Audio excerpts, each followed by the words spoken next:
Meine Damen und Herren, wir wünschen Ihnen gute Unterhaltung und schalten uns ein ins närrische Geschehen.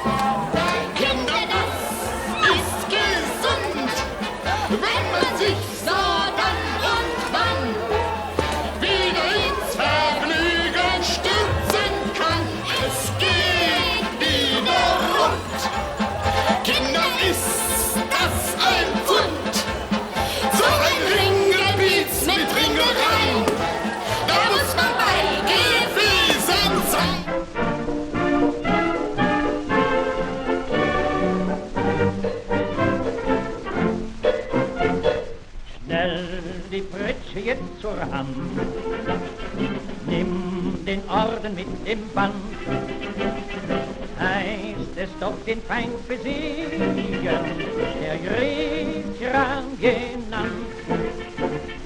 Wiederum ist da die Zeit, wo wir Feste lachen dürfen, also los, klein und groß, seid zum Frontun bereit. Denn einmal nur im Jahr ist Karneval am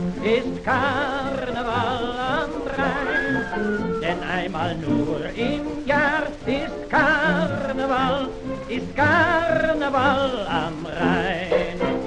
Wir sind alle kleine Sünderlein, es war immer so, der Herrgott wird es uns bestimmt verzeihen. Es war immer so, es war so, denn warum sollten wir auf Erden schon lauter kleine Englein werden? Wir sind alle kleine Sünderlein, es war immer so, Englein können wir im Himmel sein. Es war immer so, es war so. Na komm, Schätzchen, trink ein Glas. Ich hab Durst.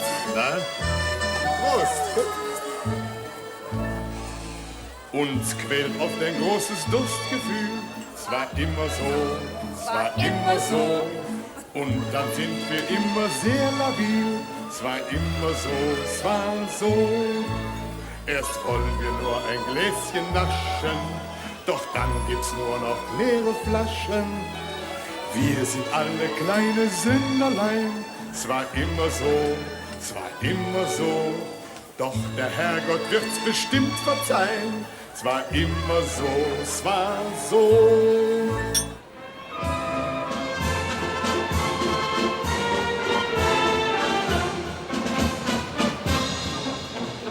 Einmal im Jahr geht es drunter und drüber, denn einmal im Jahr sind wir alle verrückt und dann wird man geküsst und man küsst immer wieder. Man schunkelt, man lacht und man sagt ganz entzückt, du darfst mich lieben für 3 tolle Tage. Du musst mich küssen, das ist deine Pflicht. Du kannst mir alles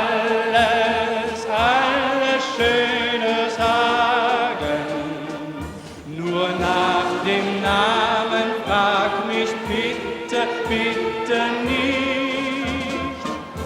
Nur nach dem Namen frag mich bitte, bitte nicht. Und noch einmal, du darfst mich lieben für 3 tolle Tage. Du musst mich küssen, das ist deine Pflicht. Du kannst mir alles Schöne sagen, nur nach dem Namen frag mich bitte, bitte nicht. Nur nach dem Namen frag mich bitte, bitte nicht. Wie laut? Das waren noch Zeiten, das waren noch Zeiten. Wenn der weiße Flieder, kennt er doch die Lieder. Wenn es weiße Bohnen, suppt Kappe gibt, ist dahin die schönste Blasmusik. Immer, immer wieder hört man Blumenlieder und es war so schöner weiße Flieder. Während Sommerwiese Kappes klaut, hätt im Winter billig Sauerkraut und die Ehrenbohre wackeln mit der Ohren. Wer hätt uns der Kappes Hehe klaut? Senorita, Signora, Sibilla, hau die Aal mit Poppern für die Villa. Il Stiletto, im Stiletto, mach kaputt die und leg dich ins Petto. Guten Tag, Damen und Herren von Holland. Grüezi, Schweizer Mädli und Schweizer Bübli. Die Franzosen, bonjour, mesdames et messieurs. Die Engländer, good day, ladies and gentlemen. Die Russen, die Russen, Dopsche, tralala. Hurra, hurra, der liebe Jung ist wieder da. Hurra, hurra, jetzt ist er wieder da. Er war mal lecker müffelen, er war mal lecker süffelen. Hurra, hurra, der liebe Jung ist wieder da. Hurra, hurra, jetzt ist er wieder da. Hurra, hurra, der liebe Jung ist wieder da. Hurra, hurra, jetzt ist er wieder da. Er war mal lecker müffelen, er war mal lecker süffelen. Hurra, hurra, der liebe Jung ist wieder da. Hurra, hurra, jetzt ist er wieder da.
Nachdem die Wolkenkratzer abgeschoben sind, nachdem die Wolkenschieber die sind jetzt weg.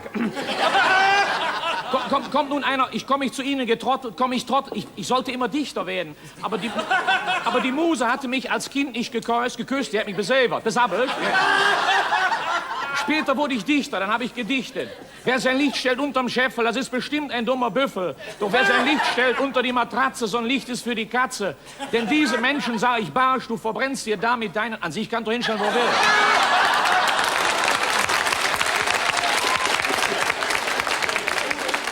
Nee, ich habe zum Beispiel einen Nachbar, also das ist kein richtiger Nachbar, also Bar kennt er überhaupt nicht. Der leiht sich ihm alles, das ist ein Nachleihpumper. Also der hat kein Geld, der wohnt nebenan, also ein Anrainer. Ne, Rainer nicht, Fritz heißt der, Anfritz Rainer. Ja, der hat jetzt gebaut, der hat so ein Bungalow, so eine Wohlstandsbaracke hat der. Ja, nee, pass auf. So ein geducktes Haus ist das, ja. So ein verputzter Maulwurfshügel, So ein Knubbel in der Landschaft, ne? Und pass auf, das siehst du kaum, das Haus. Das Haus, das schämt sich, das ist doch nicht bezahlt, ja.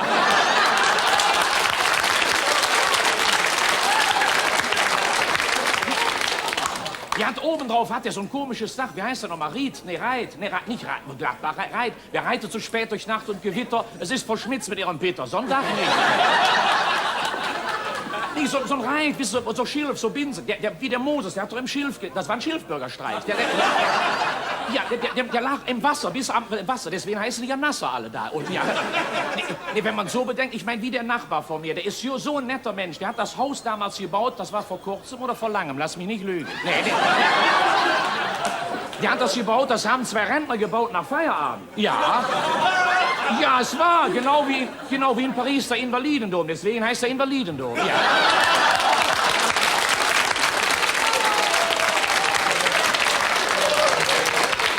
Und der eine Rentner, der rennt noch immer hinters Geld her. Das heißt ja Rentner. Und der andere, nee, pass auf. Der andere, das war ein Zimmermim. Der schlug den Nägel immer rein. Das war das Holz verarztet, der Dr. Matt Balke, der Chirurg am Holz. Ja. Der hat sich letztens so vertan, er sollte den Eisennagel reinhauen und er hat ja einen anderen Nagel, aber er wollte den, der hat so ein Otto jetzt. So ein Otto.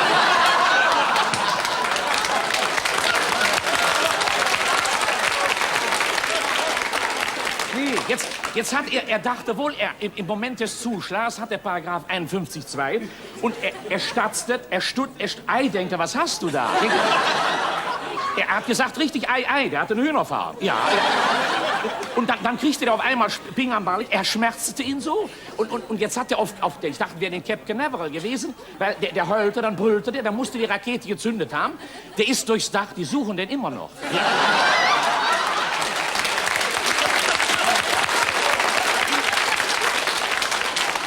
Also die nehmen an, der ist so Venus, der war schon immer doll auf Weiber. Ja. Ja.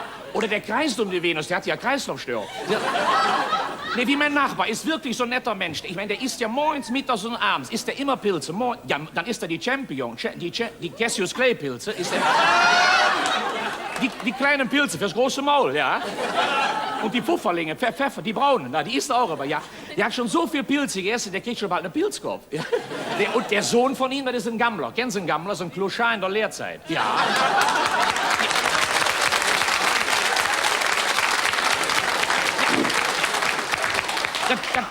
Das sind die Tabletten immer nehmen, die LSD, lauwarm, saudumm, ja.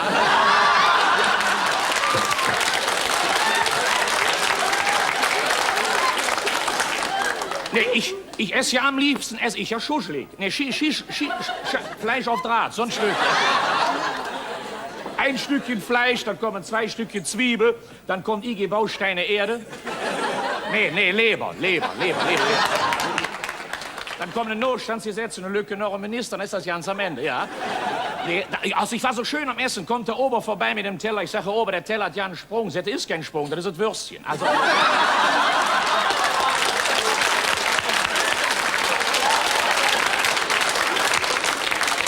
Also wie mein Nachbar das Haus gebaut hat, der hat noch nicht mal eine Heizung drin. Ich sag, warum hast du keine Heizung? Ich brauche keine Heizung.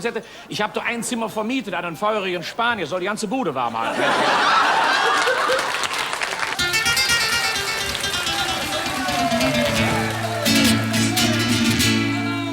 Spanien? Ole!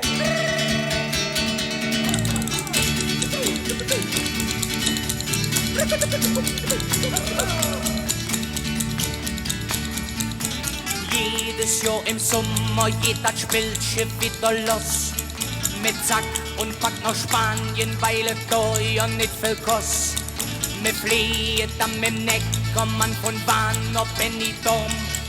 Doch jede Muschelbrung und sind so richtig rot in Form. Nene Marie, ist das hier schön, überall nur kölsche Töne. Nee, südet wirklich Russ, wie bei uns. Der fällt nur vom Balkon, die Aussicht auf der Dom. Am ehesten Abend wird direkt ein Barbecue gemacht. Es wird gegrillt, die Bücher haben wir selber mitgebracht. Wir trinken Cuba Libre und Sangria bis zum Schluss. Als echte Kölsche fühlt man sich doch überall zu Huss. Nee, Marie, ist das hier schön, überall nur Kölsche Töne. Wer hier südet wirklich us, wie bei uns us. Hier fällt nur vom Balkon die Aussicht auf der Dom. La la la la la la la la la la la la la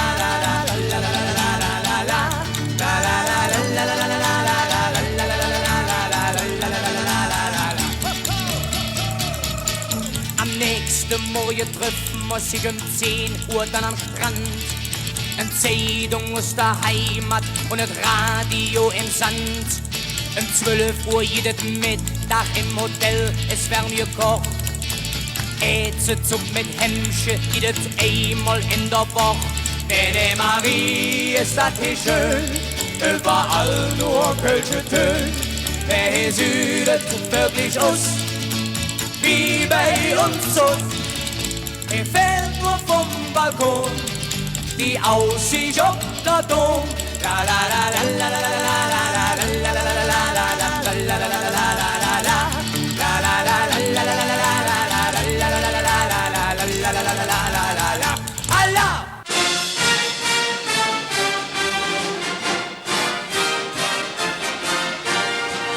Schon einst die alten Römer, die kamen an den Rhein.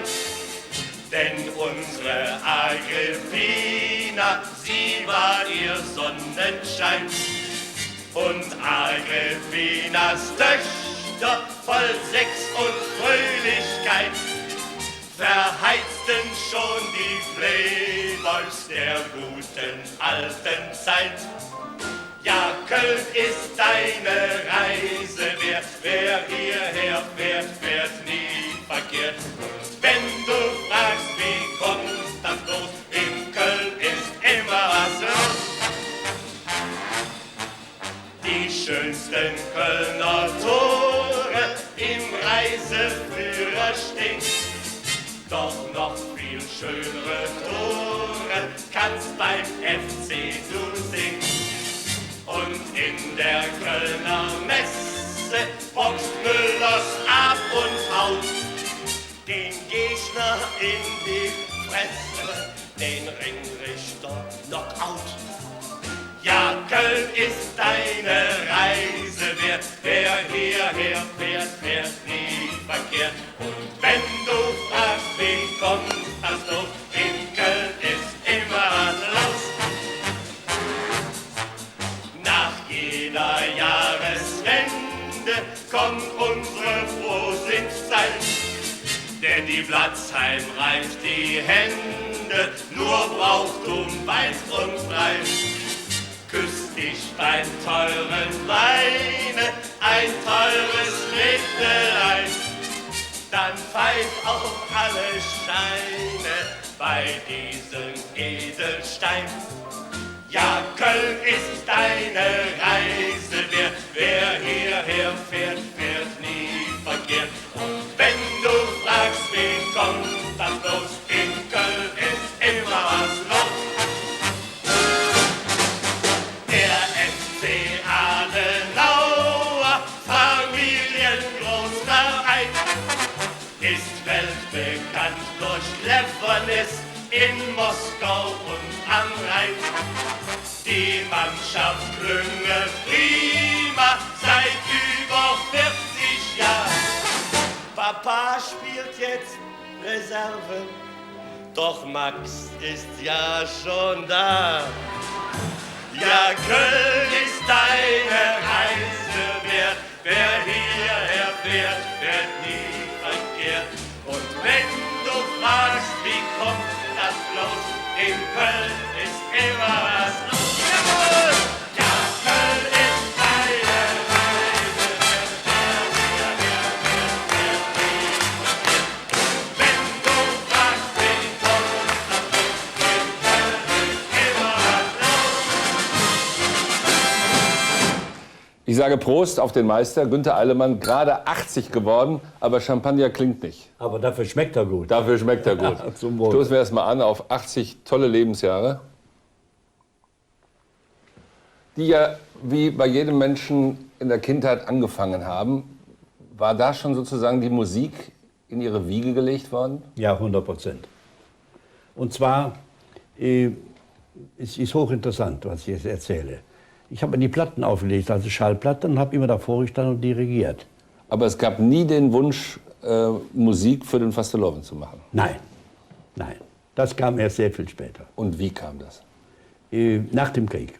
Und dann kam plötzlich jemand und sagte zu mir, mein Name ist Klaus-Peter Urban und ich habe gehört, Sie sind Komponist, lass uns doch mal ein Karnevalslied schreiben. Ich sage, Karnevalslied? Das ist doch ja keine Musik. Ja, sagte er, aber Sie haben noch die Chance, zum Beispiel, wenn wir was Schönes finden würden, stehen Sie auf der Bühne und das Publikum entscheidet sofort, ob es gefällt oder nicht. Nun hat er so ein Lied schon mal dabei gehabt, ich habe heute einen schönen Schwips. Auch so ist ein kleiner Gag drin, gefällt mir. So, jetzt aber, wie kommt man weiter? Jetzt muss was Aktuelles kommen. Auf der Ecke Lindenthal-Gürtel-Düner Straße wurden die ersten Ampeln gebaut. Ich sage, das machen wir. 1951. 51, 52. Da liegt der Gag drin, und zwar rot, grün, da muss blau kommen.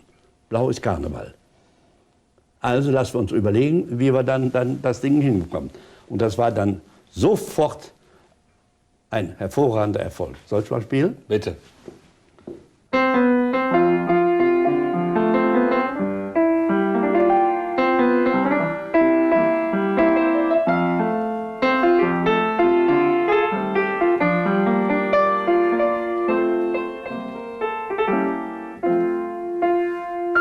Doch bist du blau, blau, blau wie vom Verkehr.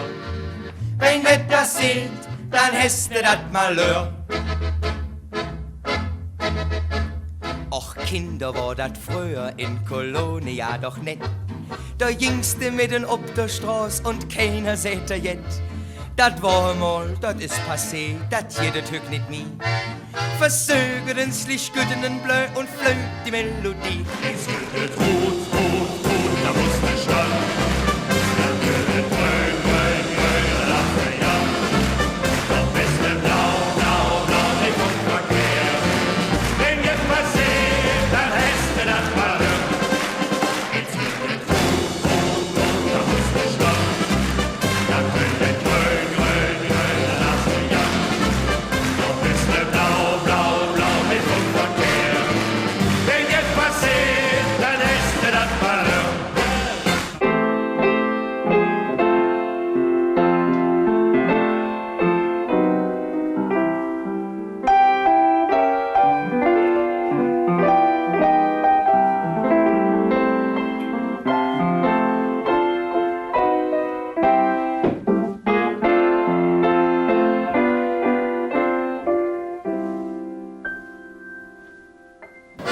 Du alter Heiler, was hast du gemacht? In dunkler Nacht, nimm dich in Acht. Du alter Heiler, lass das Bilder sein.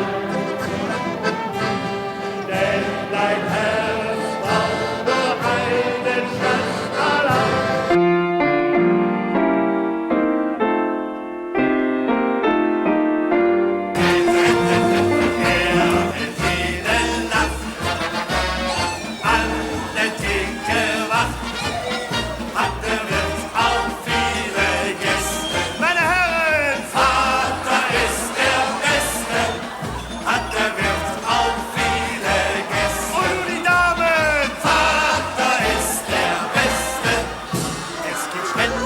Männer, davon spricht die ganze Welt. Unser Vater ist ein Kenner, von dem keiner etwas hält. Abends geht er und dann steht er in der Wirtschaft und verzagt.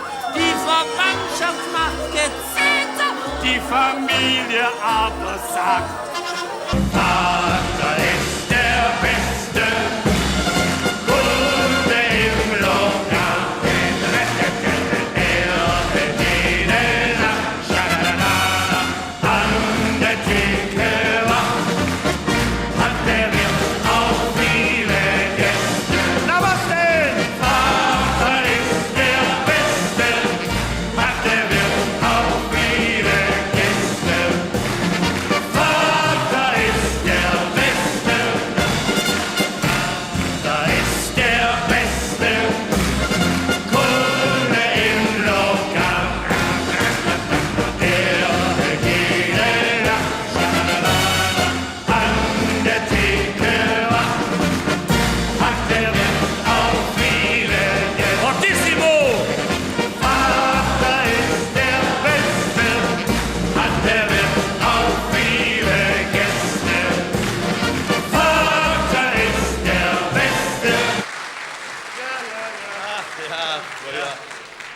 Damen und Herren, wissen Sie eigentlich, wo früher in Köln immer etwas los war? Aber natürlich im Panoptikum an der Jolde Eck. Ja, richtig. Und wieder haben wir ein Panoptikum in diesem Jahr. Der Rosenmontagszug und der Kölner Karneval stehen unter dem Motto Kölsch Panoptikum. Und der Panoptikumsführer durch Stadtpanoptikum, der das Panoptikum als Panoptikum vorstellt, das ist, ich sage es ja nicht, da kommt es schon. Panoptikumsführer.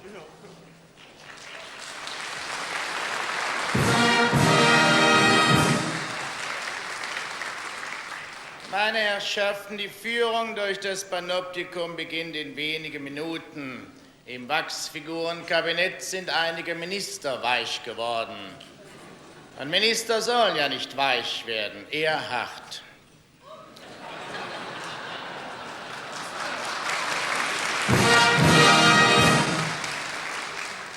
Haben Sie also noch etwas Geduld, stellen Sie sich vor, Sie warten auf einen Handwerker. Dann müssen Sie auch Zeit haben. Dass es hier so staubig ist, kann ich leider nicht ändern.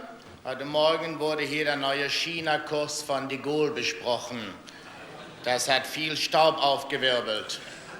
Zudem ist unsere Putzfrau krank, die ist beim Reiten vom Pferd gefallen.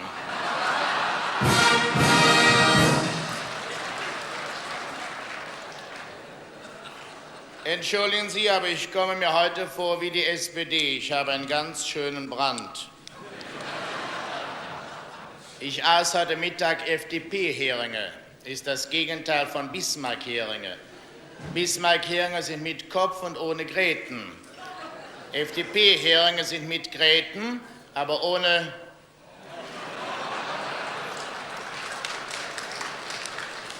Kartoffeln zu essen. Dort im Auto sitzt unser jugendlicher Altkanzler, Konrad der Unsterbliche. Wir haben ihn ins Auto gesetzt, weil er ja nicht gerne gegangen ist. Er unterschreibt nur noch mit Dr. Nauer. Er kann das Wort AD nicht mehr hören.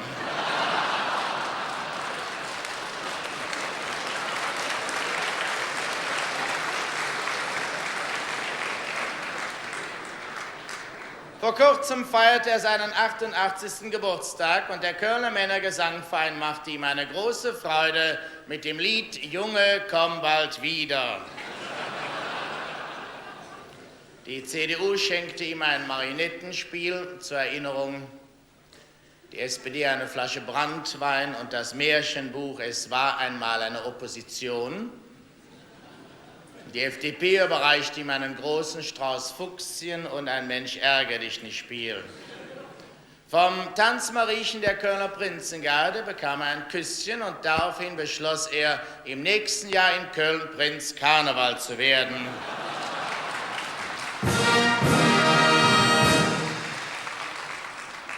Ein Maler, der zu seinem Geburtstag ein Bild von ihm machte, sagte, es war mir eine große Ehre. Hoffentlich darf ich Sie noch einmal malen, wenn Sie 100 alt sind.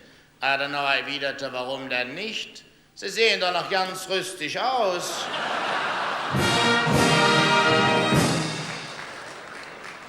Meine Herrschaften, so muss ich durchs Panoptikum stets führen, muss täglich die Figuren kontrollieren, muss immer Eintrittskarten hier abreißen und Acht geben, wenn man mich will beschummeln. Dabei möchte ich so gern mal obendran sein, wie Gerhard Schröder auch ein schöner Mann sein, wie Erich Mende an ein Pöstchen kommen, aber man hat mich ja leider nicht genommen. Ich möchte mit dem Konrad Rosen gießen, mit Gerstenmeier einmal Löwen schießen, Frau Schwarzhaupt zu einem Twist gern engagieren, von Scheel Entwicklungshilfe einkassieren. Dann habe ich noch einen Wunsch auf Erden. Ich möchte gern mal Bundeskanzler werden. Dann würde ich auch einen Bungalow bekommen. Aber man hat mich ja leider nicht genommen. Ich möchte mit Romy Schneider mal allein sein. Ich möchte so gern der Freund von der Lorraine sein. Ich wär so schrecklich gern ein Casanova und sinnlich wach, grad wie ein altes Sofa. Ich möchte doch gerne mal Prinz Karneval sein und käm ich heut zu euch hier in den Saal rein, wird jeder von mir 100 Mark bekommen. Aber man hat mich ja leider nicht genommen. Ja, nehmen wir noch ein Gürkchen. Ja, das ist ja wirklich ein Wohltat, nur all dem Kabeljau. Ja, die Rollmöpse gibt's erst am Aschermittwoch, ja? Okay, nochmal.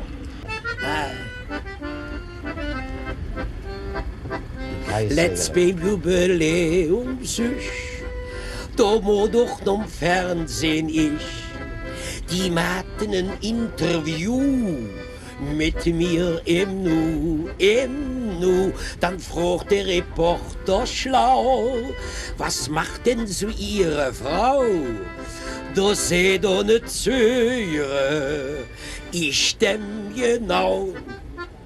Friedas Koch, min Frau, Kabeljau, Kabeljau, Kabeljau. Samstags bin ich blau, Kabeljau, Kabeljau, Kabeljau. Sonntags, Montags, Dienstags ich, Mittwochs, Donnerstags rüschen ich. Friedas Koch, min Frau, Kabeljau, Kabeljau, Kabeljau.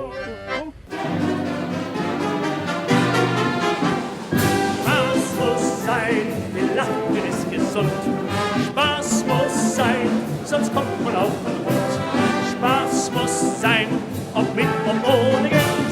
Nur dem was Spaß versteht, gehört die ganze Welt. Nur dem was Spaß versteht, gehört die Welt. Ja, Spaß muss sein, denn Lachen ist gesund. Spaß muss sein, sonst kommt man auf den Hund. Spaß muss sein, ob mit, ob ohne Geld. Nur dem was Spaß versteht, gehört die ganze Welt.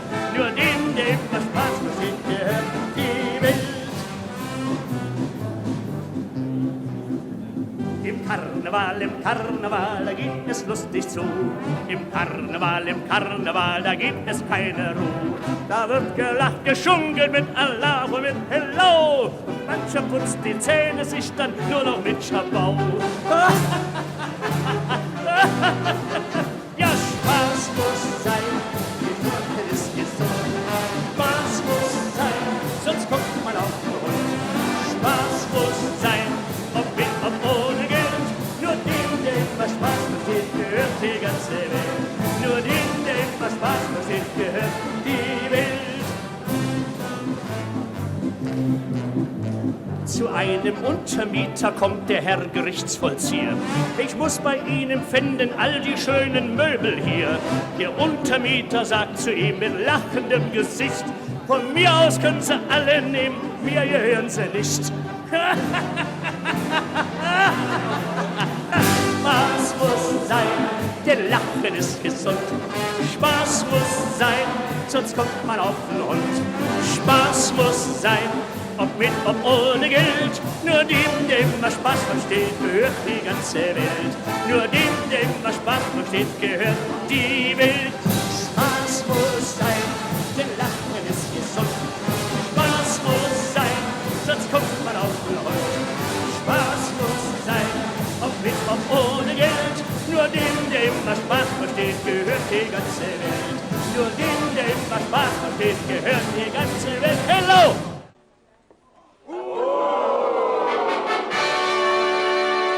Hochverehrtes närrisches Volk, gut gelaunte, farbenfrohe Schwarzseher. Hier spricht wieder Ihr Volksvertreter, der grüne Heinrich von der blauen Partei. Wenn es uns bisher auch nicht gelungen ist, wenigstens über die Feuerleiter in den Bonner Diätenhimmel aufzusteigen, dann lag das einzig und allein an unserem olympischen Wahlkampfmotto: nicht siegen, dabei sein ist alles. Aber das wird sich 69 ändern, verehrte Wahlrechtsverformer. Denn meine Parteifreunde und ich, wir haben ein Parteiprogramm entwickelt, das sich die Fetzen der Vergangenheit bis in die ferne Zukunft ins Fäustchen lachen.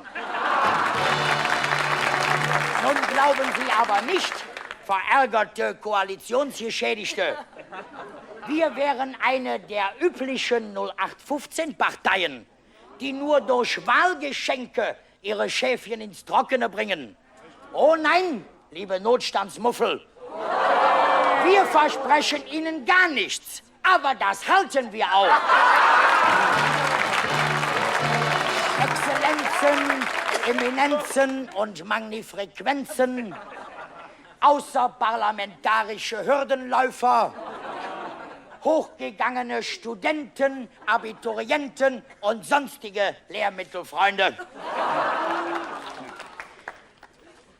Aber wenn ich Sie so da unten sitzen sehe, in der Talsohle dieser Wirtschaft, dann werte ich es als ein Zeichen von hoher Intelligenz, dass Sie überhaupt hier sind und nicht bei irgendeiner Protestaktion. Sie kennen ja alle das Motto unserer heutigen Jugend: Feste feiern ist besser als feste arbeiten.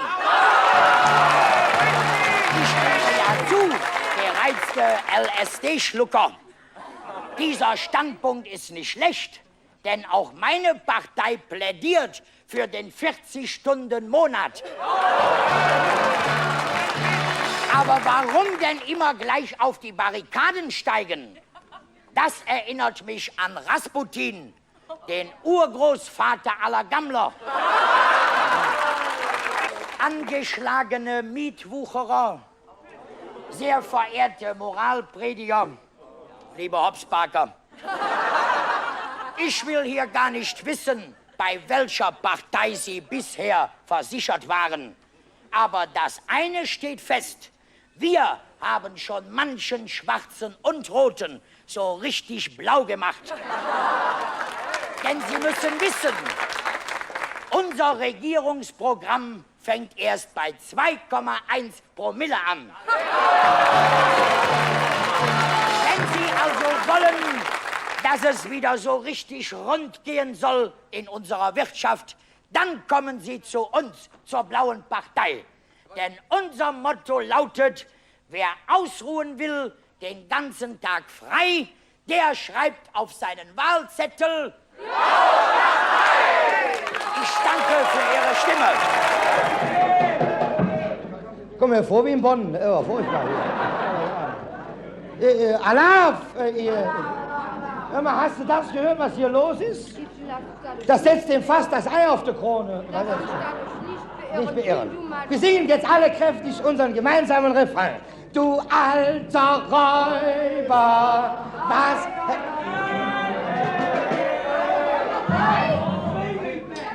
Weil, wie swinging hier unten?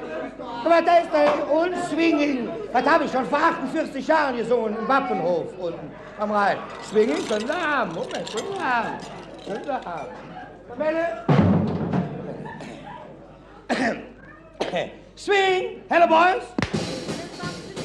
Du alte Räuber, was hast du gemacht?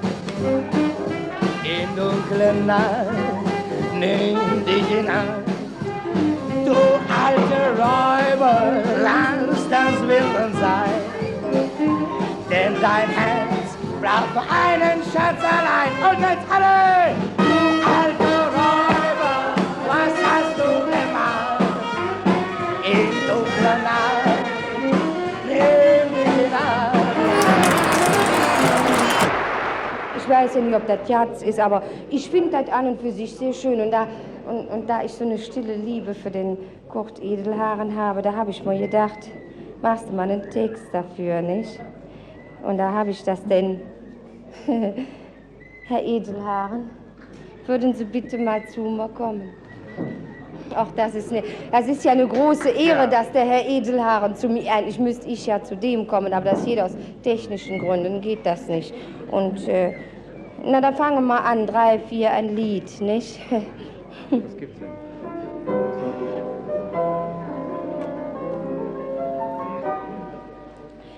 Ich bin nicht krank und nicht gesund. Ich bin nicht schlank und auch nicht rund. Was soll ich machen? Die Leute lachen, weil ich dich liebe. Ach, dann ist es endlich so gut. Nimm mich dann kräftig in der Arm. Die sind so cool. Die doch los da sind, sonst betet man jetzt schon warm.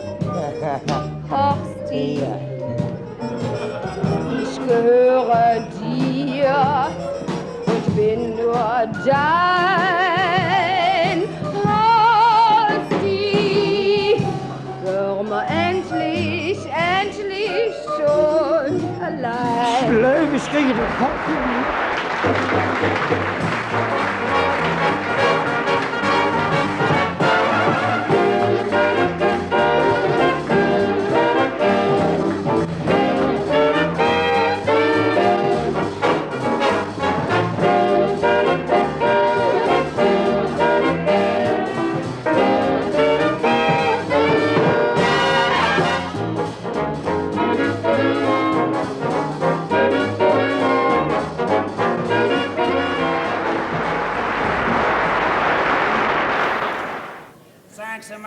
Sind Sie nicht der Wachtmeister Schwarz? Nein, Bimstein, ich bin der Wachtmeister Weiß. Da hat mein Arzt doch recht. Wieso? Er hat gesagt, ich wäre farbenblind. Was soll sein? Aber sagen Sie mal, Herr Wachtmeister, was machen Sie denn hier auf diese Feier? Bimstein, ich muss hier für Ordnung sorgen, nicht? Oh, das ist prima. Besorgen Sie mir erstmal einen Parkplatz. Parkplatz? Mit dem Auto sind Sie gekommen? Sie haben ja eine Fahne, blasen Sie erst mal in eine Tüte, nicht? Nee, Herr Wachtmeister, das tue ich nicht. Bimstein, das müssen Sie aber. Sie können sich auf den Kopf stellen, Herr Wachtmeister, das tue ich nicht. Bimstein, wenn Sie da nicht reinblasen, blase ich da rein und dann kommen Sie unter 8 Wochen nicht weg. Da kann sich noch verlangen.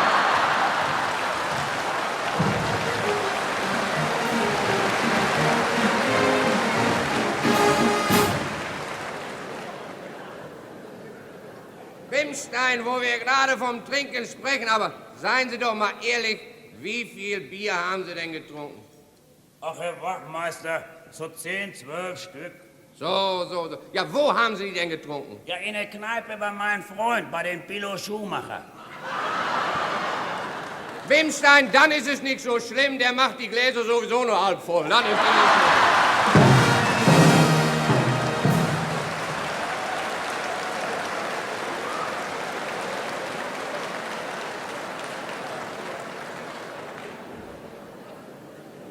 Bimstein, sagen Sie mir mal, wo wollen Sie denn nun eigentlich hin?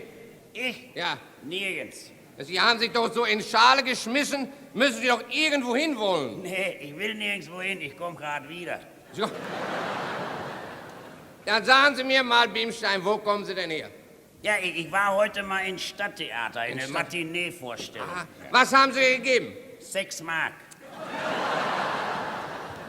Bimstein, das meine ich doch nicht. Meine, welches Stück haben Sie gegeben? Ja, ein 5-Mark-Stück und ein 1-Mark-Stück. Bimstein, ich meine doch, was die Künstler gegeben haben. Gar nichts, die sind alle hintenrum umsonst rein.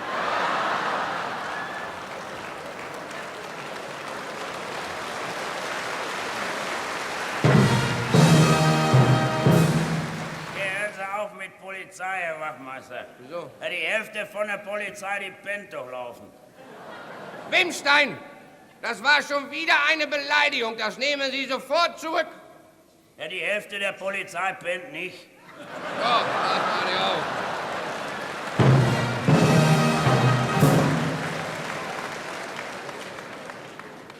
sagen Sie mal, was haben Sie für eine blöde Klamotte da hängen? Bimstein, davon haben die sowieso keine Ahnung. Das sind Dienstgradabzeichen. 3 Sterne. 3 Sterne, ja. Erinnert mich immer so an Weinbrand. Bimstein, Sie denken wohl nur an Weinbrand, was? Nee, nicht nur. Nee, nur wenn ich eine Flasche mit 3 Sterne sehe, ne?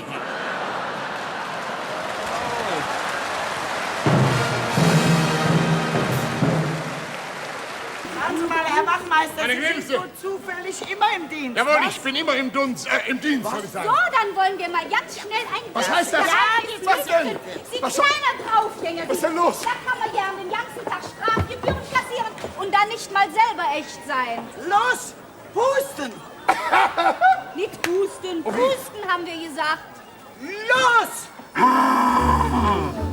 Da bitte, bitte! Was ist das denn? Sie sind überführt. Sie Jawohl. sind nicht nur eine weiße Maus, Sie sehen auch noch welche. Habe ich denn gar keine mildernde Umstände? Und die Begründung wäre... Ich bin halt ein stiller Genießer und lieb so, wie's mir grad gefällt. Bin stets gut gelaunt, nie ein Spießer.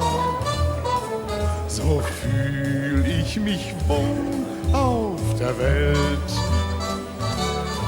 Ich liebe den Wein und kenn was von Frauen. Auch liegt die Musik mir im Blut. Hab immer Humor, ein Herz voll Gemüt. Drum geht's mir auch jederzeit gut. Ich bin halt ein stiller Genießer und das bleib ich auch mein Leben lang. Ich bin halt ein stiller Genießer und leb so, wie's mir grad gefällt. Bin stets gut gelaunt, nie ein Spießer. So fühl ich mich wohl auf der Welt. Ich liebe den Wein und kenn was von Frauen. Auch liegt die Musik mir im Blut. Hab immer Humor, ein Herz voll Gemüt. Drum geht's mir auch jederzeit gut. Ich bin halt ein stiller Genießer und das bleibe ich auch mein Leben lang. Heute hatte man für alles Ersatz. Aber nicht für dich. Aber nicht für dich. Heute hatte man für alles Ersatz. Aber nicht für dich, mein Schatz. Der Onkel Doktor baut die schwachen Stellen aus. Mit dem Ersatzteil sind wir beide raus. Heute hatte man für alles Ersatz. Aber nicht für dich, mein Schatz. Hey, was löst du denn herum? Was geht das denn so Neues? Hä? Erzählen Sie jetzt. Was ist Neues hier? Ja, was geht das dann? Das ganz neu. Das Allerneueste. Ich kann wieder laufen. Wieso warst du da krank gewesen? Wir haben sich erst den Führerschein abgenommen. Sag hör uns, warst du eventuell derjenige gewesen, der mit dem Schutzmann den Krach gehabt hat? Wo meinst du der Mann dann in der Buch getroffen? Schutzmann? Ja.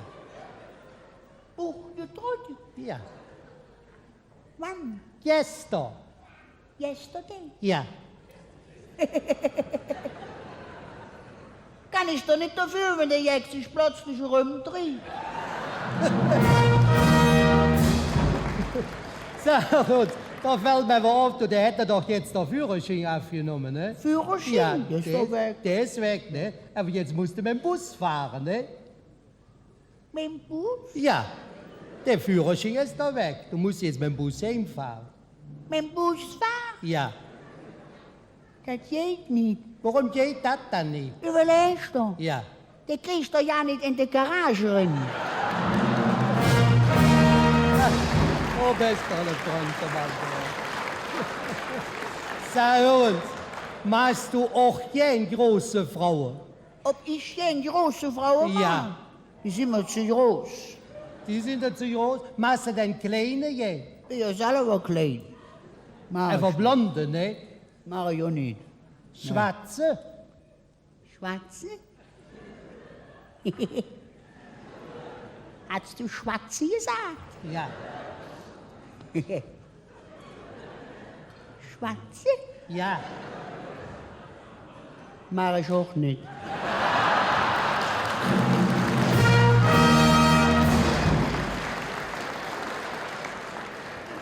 Du hast doch ja keine Ahnung von Frauen, du Koppenkopf. Haha, ich bin 30 Jahre verheiratet. Merkt ihr das denn? 3 Wochen? 30 Jahre. 30 Jahre? Oh ja. 30 Jahre verheiratet. Wie lange musst du dann noch?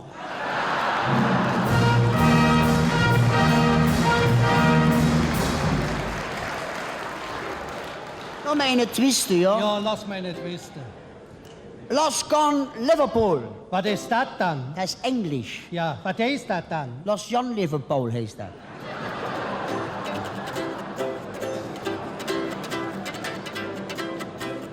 Bei uns im Hus, da wohnt uns Tante, die ist noch schwer obzack.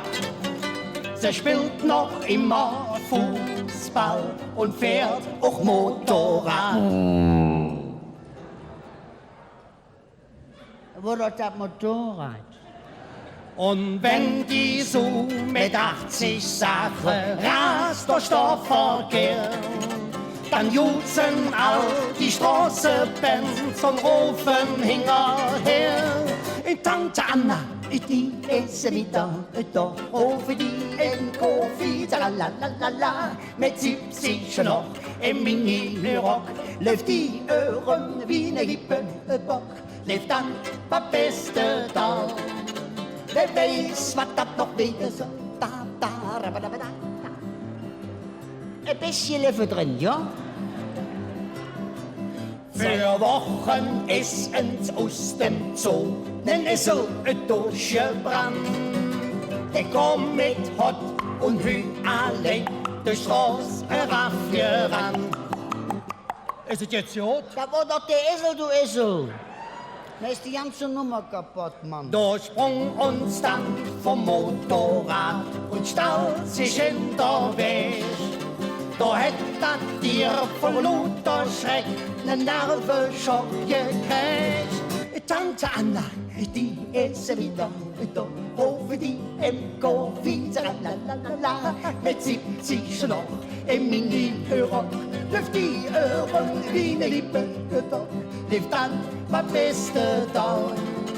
Wer weiß, was das noch wieder soll, da.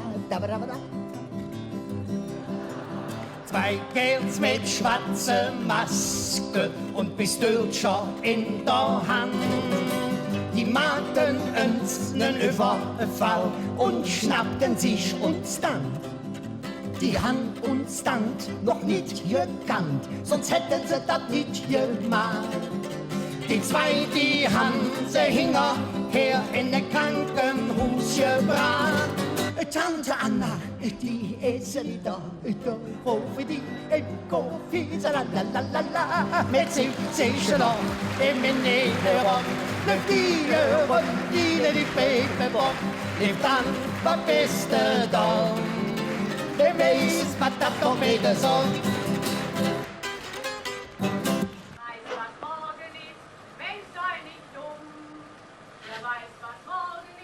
Leg dich nicht krumm, denk nicht an morgen, denk nur an heut. Wollen Sie noch mehr hören? Nein, erst mal was sehen.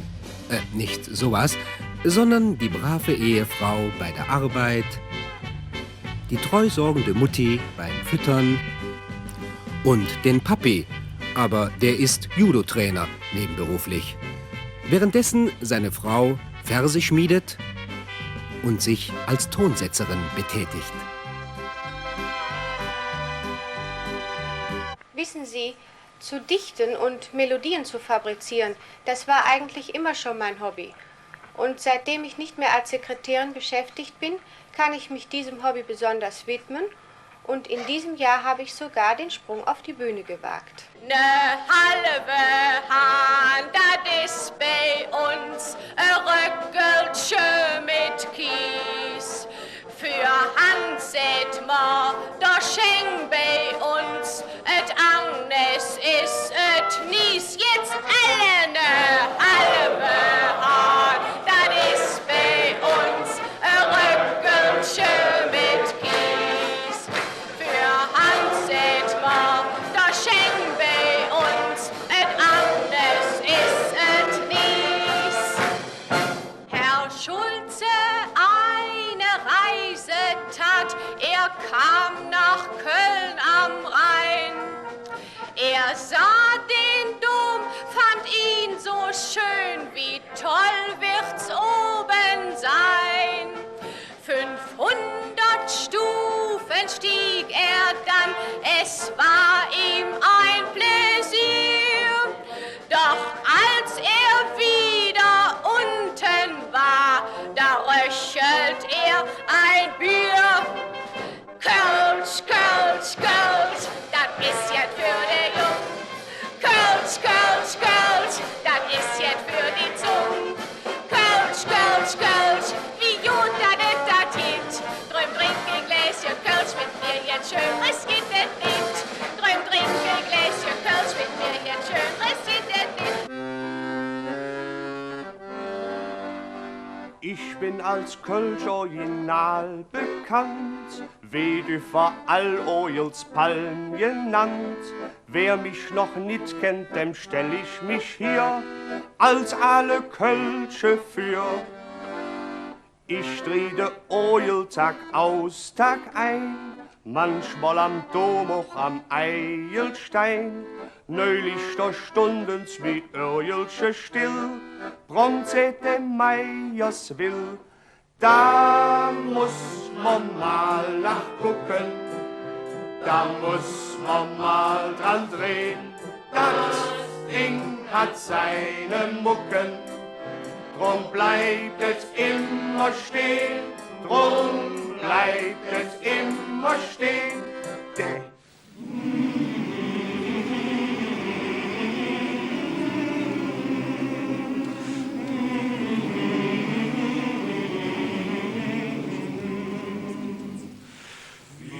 Zu Köln, alle noch für Jahre, ob jeder hat und wie's hat treffen hat. Hüg ist man selbst, was ich nicht recht klare, ob man ne Fimmel oder keinen hat. Der fremde Kram wird nichts noch zu belohnen. Als alle Kölsche schüttelt man den Kopf, geht man sich bloß die Lenz von Hüg belohnen, stieß einem jedes Mal die Heimat auf. Och, was war das früher schön noch in Kolonia, wenn der Franz mit Mies normale Komisch ging, wenn der Peter Erwin immer Kolonia, still vergnügt heimweg ganze Knutsche fing.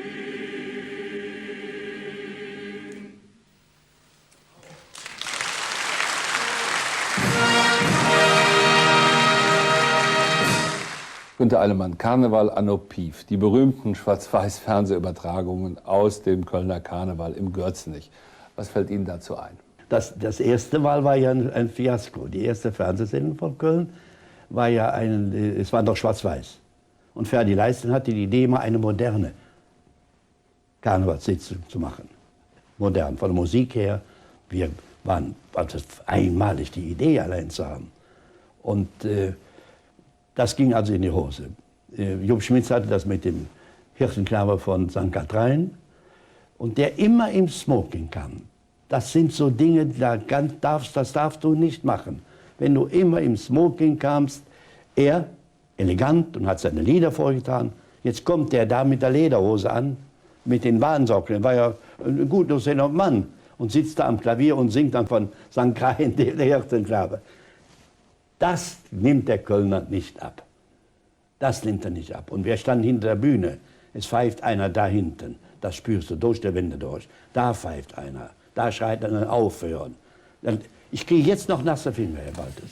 Der Hirtenknabe von St. Katharin, der hütet Schafe Tag aus, Tag ein. Er muss sie bewachen, was soll er sonst machen? Der Hirtenknabe von St. Katharin. Der Hirtenknabe.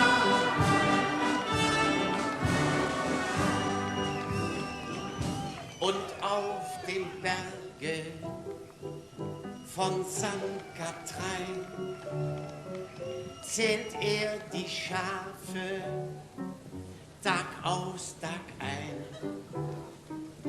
Da merkt er beim Zählen, es tut ihm eins fehlen, dem Hirtenknabe von St. Katharin. Dem Hirtenknabe. Da ging der Knabe von St. Katharin mit seinem Kummer zum Mütterlein. Er sprach, liebes Mütterlein, wo mag bloß das Schäfchen sein? Vom Hirtenknabe von St. Katharin. Vom Hirtenknabe.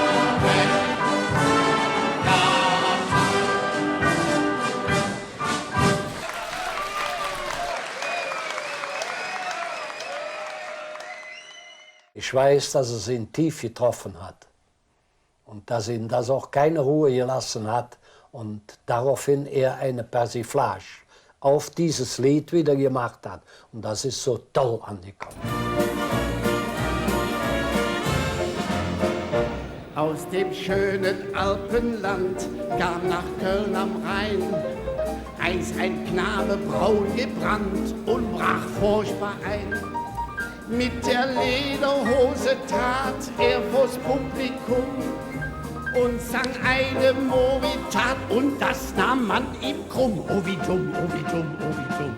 Der Hirtenknabe von St. Katharin, der deckt noch heute an Köln am Rhein.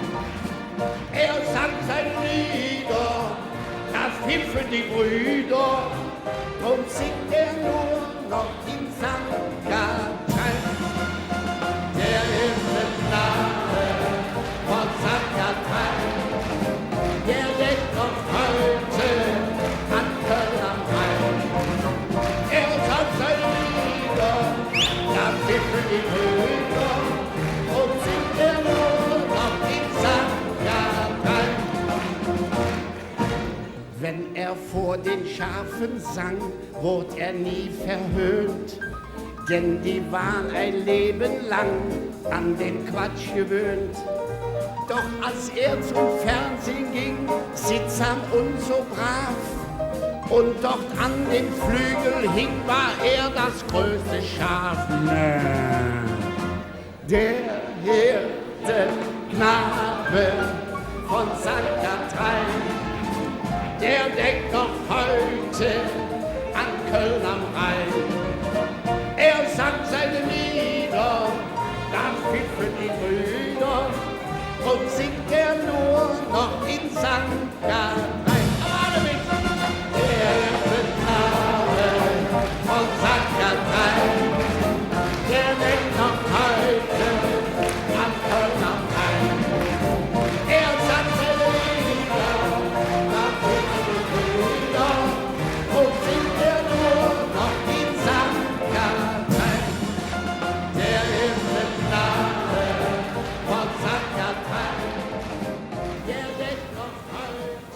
Jetzt sind wir in Ferien gefahren nach Tirol. Wir standen am Bahnsteig, ich sah, wann fährt der Zug dann ab? Seht ihr mit der Rudemütze, 9:15 Bahn gleich 3. Noch eine Viertelstunde, sag ich, Mann, vorhin noch was. Und der Mann denkt mir, ja, jede gefallen. Seht ihr, halt wieder 9:15 Bahn gleich 3. Hab ich Ihnen schon zweimal gesagt. Seht der Mann, das weiß ich, aber die Kleinen hört zu so jeden sprechen. Der Typ, wie ich sie verkörperte, als kleines Kind, und immer über die Familie redete, die gab es praktisch nicht. Und da habe ich praktisch richtig in die Materie eingegriffen.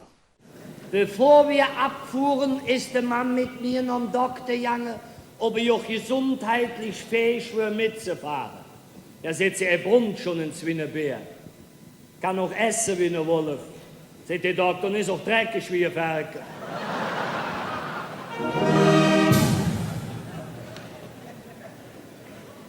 Seht ihr, hast du denn noch nie das Bedürfnis gehabt, dich zu baden? Ich sag, oh doch, aber bisher habe ich mich noch immer beherrschen können. 1946 kam ich aus der Kriegsgefangenschaft. Mein Onkel war in einem Gesangverein, da wurde viel Fidelitas gespielt und gesungen. Und da bat er mich mitzumachen. Und das habe ich dann getan. Und bin dann 3 oder 4 Jahre mit einem Partner aufgetreten. Die ersten beiden Jahre als Lehrer und Schüler, später als das Duett Die zwei Doofe. Und als der berufsbedingt aufhören musste, bin ich alleine gegangen. Und habe ich dann überlegt, was machst du?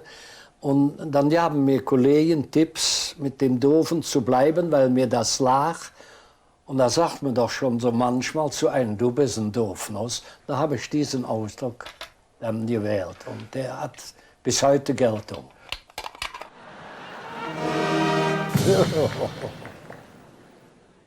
Mein Vater war ein Wandersmann. Der war fast nie zu Hause. Doch kam er einmal dann und wann, wuchs die Familie ohne Pause. So kamen langsam nach der Reihe 5 Mädchen bei uns bei, die all sich ähnlich waren mit langen, schwarzen Haaren. Nur ich als 6. Strop. Ich hatte ne fussige Strubbelkopf. Konnt ich doch nicht für. Doch komm ich dem Papp verdächtig für. Seht zu Mam, ich will nicht klage, doch musste mir jetzt endlich sagen, ich mache keine Vorwurf dir. Der kleine Fuß, ist der von mir? Der Mann war baff, als er das fragte. Und vorwurfsvoll sie zu ihm sagte, ich schwöre dir, ob Treu und Ehr, ja, dat Füßchen, dat ist von dir. Aber wir gingen schweren Zeiten entgegen. 8 Kinder daheim, kein Geld im Haus. Die Oma und der Opa hatten bald goldene Hut sich. Hat die Oma an der liebe J geschrieben. Lieber Gott, wir sind arm, schick uns bitte 100 Mark. Der Brief geht irrtümlich beim Finanzamt an. Der Beamte sammelt bei der Kollege 70 Mark und schickt die der Oma.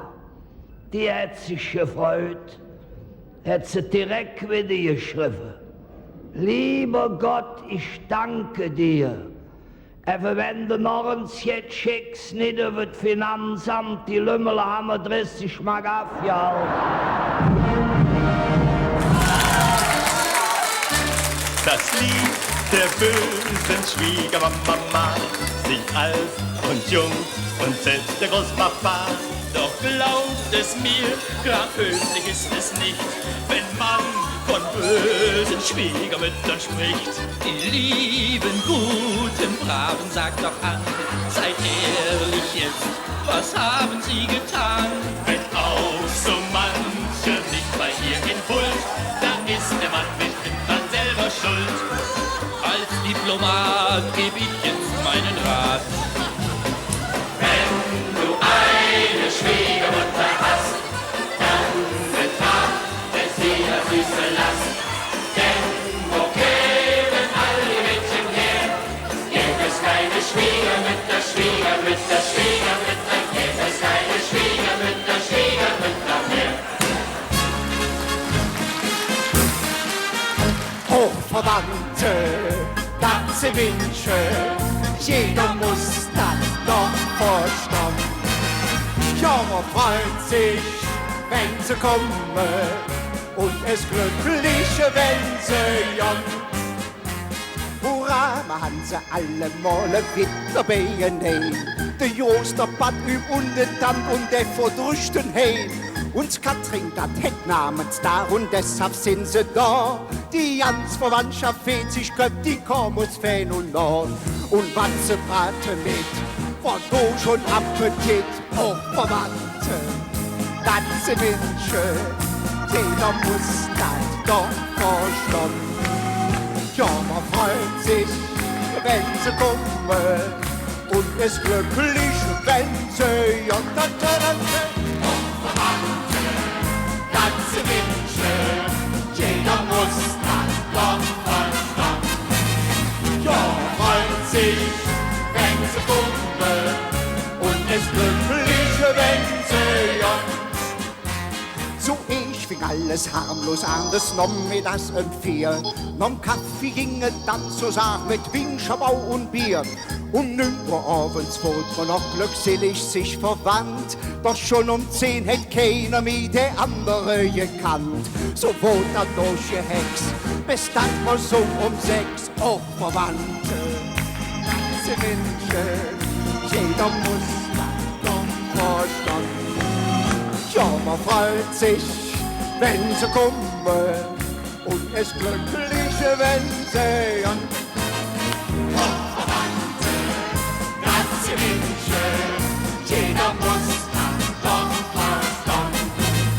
Ja, man freut sich, wenn sie kommen, und es glückliche, wenn sie an. Und so nem schön Familienfest gehört Familie Krach. Der kam, als sich der kleine Pipper Onkel Hein betraf. Sag Onkel Hein, man seht, dat du ne Menschenfresser wirst, ne Kannibal, weil du dich nur von den Verwandten näherst. Dat war dem Hein zu viel, auf ging es mit Gebrüll. Oh, Verwandte, ganze Wünsche, jeder muss das doch verstehen. Ja, man freut sich, wenn sie kommen, und es glücklich, wenn sie ja. Oh, Verwandte. Hey, was ist das denn Bagage, ne? Der reinste Schrumpfsöffer und so kniesische Blöbchen mitzubringen. Das sind doch keine Verwandte, wisst ihr, was das sind? Gerade sind das, und es glücklich, wenn sie ja. Gallen am Ring, was haben sie dich besungen? Gallen am Ring, die Mädchen und die Junge. Du erlebst die gute neue Lenz. Du hast auf der ganzen Welt, du hast auf der ganzen Welt überhaupt kein Konkurrenz. Du hast auf der ganzen Welt, du hast auf der ganzen Welt überhaupt kein Konkurrenz. Kölner Ring am schönsten Strom, durch stetige stolzen Drum, Zöge alle neuerzig, mer bewundert Hüg. Kölner wir verfasste leer, Strüße und Kamellen dir, schlagen ob die Drum, beim Kölsch von Optikum. Kölner am Ring, was haben sie dich besungen? Kölner am Ring, die Mädchen und die Junge. Du erlebst die kleine neue Lenz. Du hast auf der ganzen Welt, du hast auf der ganzen Welt überhaupt kein Konkurrenz. Du hast auf der ganzen Welt, du hast auf der ganzen Welt überhaupt der schönste Band.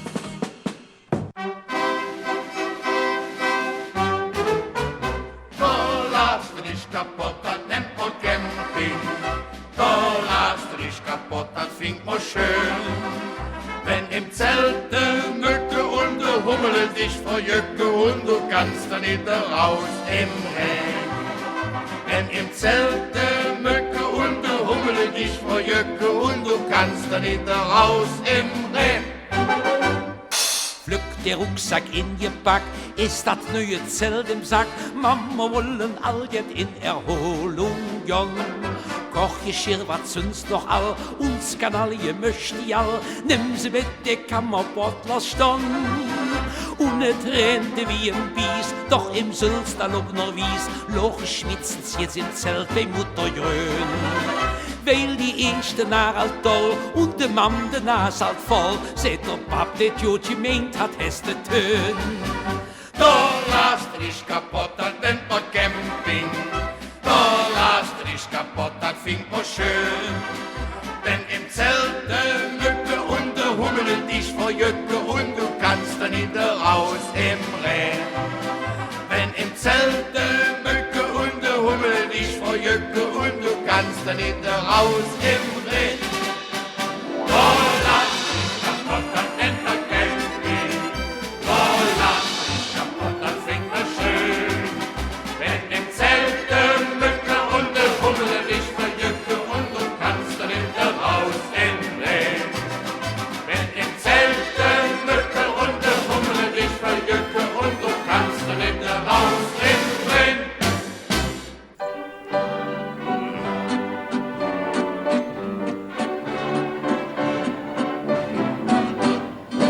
Steht im Sommer die Sonne am Himmel so blau, dann wird Urlaub vom Alltag gemacht. Dann erwartet ein jeder vom Urlaub genau, was ihn lockte im Traum mancher Nacht. Denn er träumte von Chianti, Selati, Sissi, Signorina, Amore und so. Die Amore, die stimmte, doch leider war sie Sekretärin bei Schulze und Co. In Rimini, da sah ich sie zum allerersten Mal. Beim Vino Rosso küsst ich sie in einem Nachtslokal.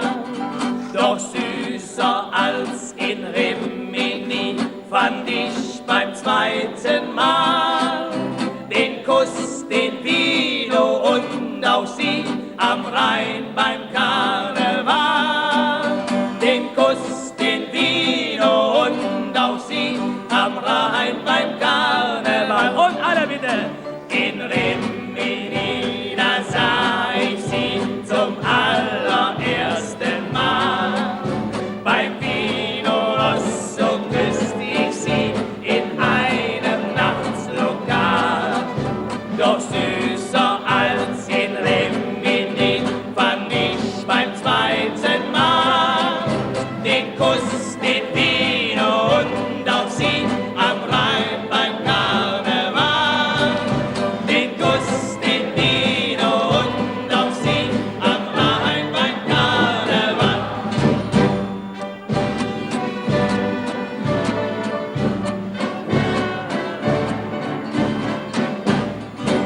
Rosenmontag, da saßen Frau Schmidt und Herr Schmidt im Lokal bei Alaf und bei Wein. Eine Kellnerin, feurig und voll Dynamit, ja, die schenkte den Rebensaft ein. Plötzlich schrie sie, Buongiorno, si, Senor Schmidt, Mamma Mia, und gab ihm nen Kuss. Und man ahnte sofort, was Herr Schmidt da erlitt, als er dann seiner Frau beichten muss. In Rimini, da sah ich sie zum allerersten Mal. Beim Vino Rosso küsst ich sie in einem Nachtslokal. Doch süßer als in Rimini fand ich beim zweiten Mal den Kuss, den Vino und auch sie am Rhein beim Karneval. Den Kuss, den Vino und auch sie am Rhein beim Karneval. Und alles aufstehen bitte. In Rimini, da sah ich sie zum allerersten Mal. Beim Vino Rosso küsst ich sie in einem Nachtslokal. Doch süßer als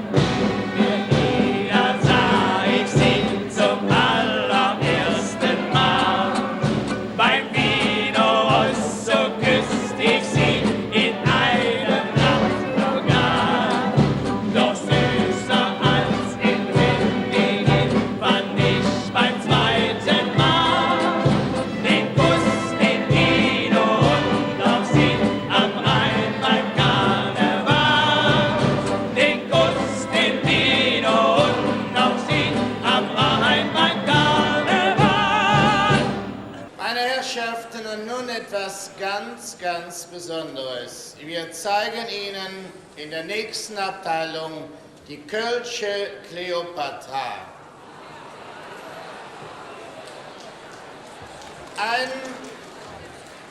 Ein Intellektueller ist, wer schon wusste, wer Kleopatra war, bevor er den Film mit der Liz Taylor gesehen hat. Und Kleopatra starb einige Jahre, bevor Marlene Dietrich ihren ersten Film drehte. Und in diesem Wachsfigurenkabinett im Kölschen Panoptikum Begeisterung bitte ich für die Kölsche Kleopatra.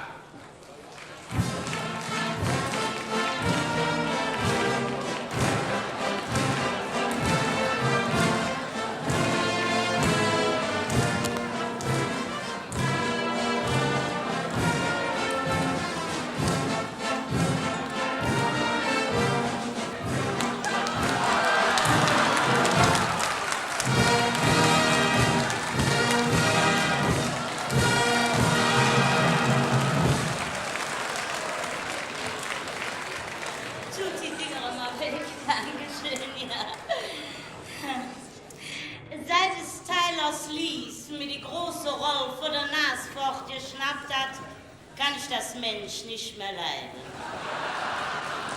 Ja, ist doch wahr, ich wäre doch für so eine Rolle viel eher prädestiniert, ne?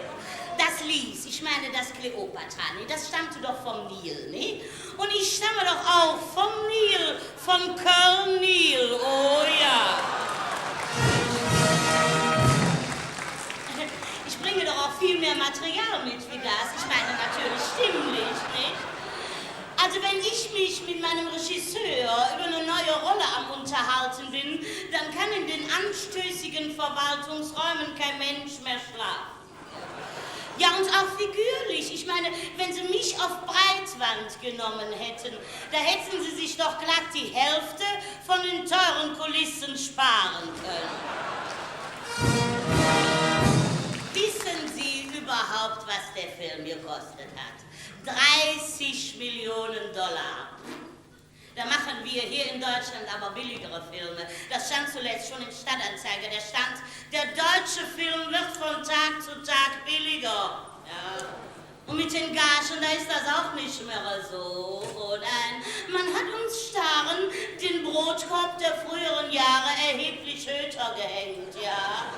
Letztes Jahr in Marienbad, nicht? Ja, wir müssen eben Maß halten, jeder an seiner Stelle. Ich auch. Ich muss meiner Schneiderin auch immer das Maß halten, wenn die beim Maß nehmen um mich herumlaufen muss. Apropos Schneiderin, ich hatte ja schöne Kleider an, das Kleopatra. Ja, sie haben es an nichts fehlen lassen. Nur am Oberteil, ne? Das fehlte meistens ganz, ja. In Ägypten darf der Film ja auch nicht gezeigt werden, nein. Für die unterentwickelten Länder ist die Taylor viel zu überentwickelt. Und überhaupt, ehe das Kleopatra ja mal einen Römer gesehen hatte, da waren die doch schon lang bei uns hier in Köln. Und mit den Römern haben wir seit 2000 Jahren den schönsten Verkehr. Das hat der Cäsar so ja damals schon in einem Buch geschrieben. Und dank den Gastarbeitern ist dieser bis heute noch nicht abgerissen.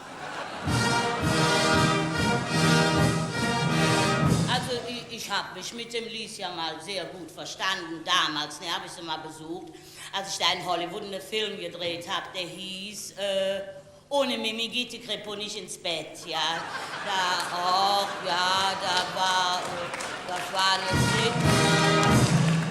Das war eine sehr schöne Sache. Da hat sie mal abends auch auf einer Party ein paar Männer vorgestellt. Hat sie gesagt, oh Darling, darf ich dir vorstellen, meine Men waren aber 4 Stück, ja.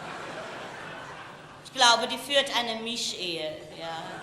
Aber sonst waren alle da, lauter Leute von Strang und Namen, ja. Die ganze interasoziale Prominenz war da. Ja, da war das Jan Manstolfild, nicht? Und das Romy Schneider allein, ich meine ohne allein, nicht? Und der Herzog und der Herzogin von Winsdorf und noch so ein paar Halbstarke, ja. Also ich habe jetzt mit dem Braun gesprochen und der ist auch einverstanden. Wir holen uns jetzt Hollywood nach Köln und zwar auf der Pollerwies, denn hätten wir in Köln der Film gemacht, hätten wir bestimmt ein paar Mark gespart, reingesteckt am meisten, hätt privat da leisten, denn der Festausschuss hätt Nein gesagt. Wozu brauchen wir die USA? Prinzen, Bauern, Jungfern haben wir ja.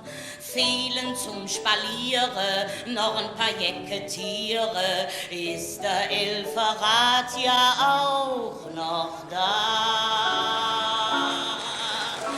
Nee, das war ne Fehler, denn statt der Listhehler hätt ich die Kleopatra kreiert. Denn nur hier in Köln ist die richtige Stelle, wo man solche Filme produziert. Von der Uni Türken, Perser als Komparserie und 2000 Gastarbeiter made in Italy. Als Cäsar Thomas Lissen Köln wir hingerissen und der Kölner Karneval saniert.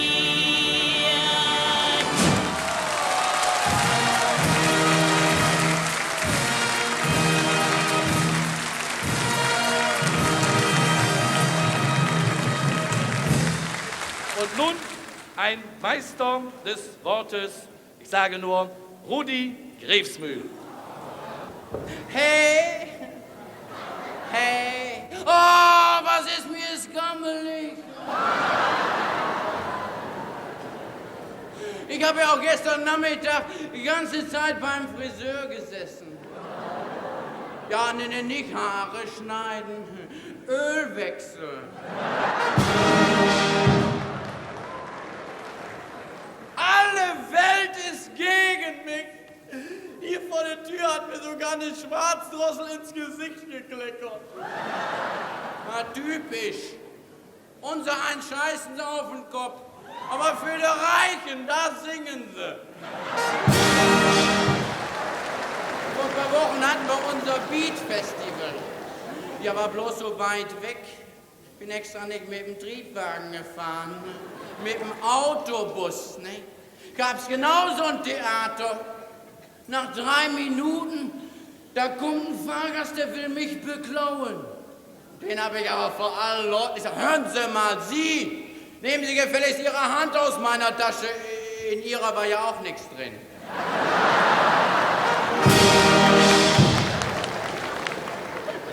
Und dann regt sich der miese Schaffner auf, dass ich im Gang einen Handstand machte. Der Bus wird ja immer voller, ne?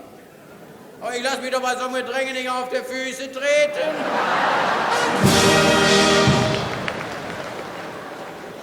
Jetzt lag da so ein Portemonnaie, ne? Ich bück mich und flatsch, platzt mir hinten die ganze Hose auf. Und dann das gehässige Volk. Ist Ihnen wohl zu eng, die Hose? Ich sag, nee, danke, jetzt nicht mehr.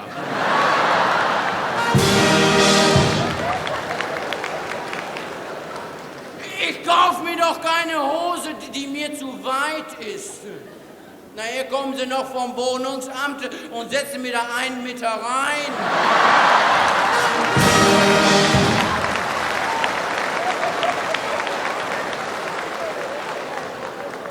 Und dann kam der Kontrolleur. Zeigen Sie mal Ihre Fahrkarte. Ich sag, hier. Ja, das ist ja eine Kinderfahrkarte. Ja, können Sie mal sehen, wie lange man in Münster auf den Autobus warten muss.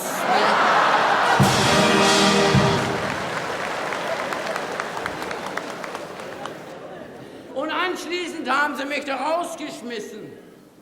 War ja nicht schlimm, ich bin einfach mit dem Fahrrad weitergefahren. Ja, das stand da an so einer Hausecke. Ich denke, nimm's man mit, ehe es geklaut wird.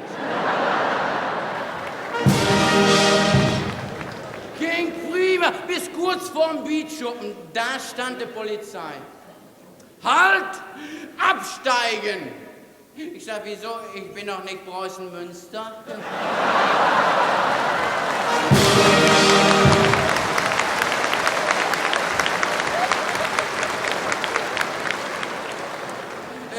Apropos, kennen Sie denn den Unterschied zwischen Karlsruher SC und Preußen-Münster? Karlsruher SC, der verliert immer samstags und Preußen-Münster sonntags.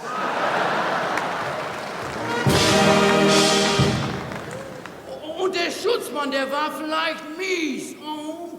Halt! Kein Licht, 5 Mark. Keine Schelle, 5 Mark. Keine Bremse, 5. Kein Rücklicht, 5 Mark. Was gibt's denn da noch zu lachen? Hier, der Kerl, der da hinten ankommt, der Arme, und der zahlt sicher, geht's tot. Der hat überhaupt kein Fahrrad.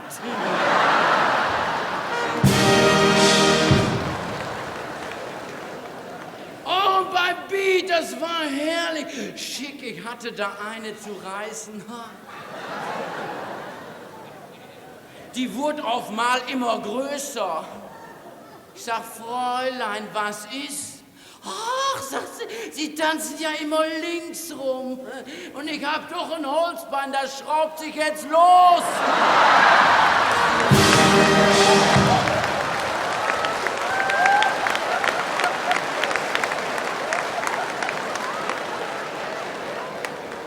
Wenn ich mal was arbeiten will, dann hab ich immer so ein Pech. Was hab ich alles schon angefangen?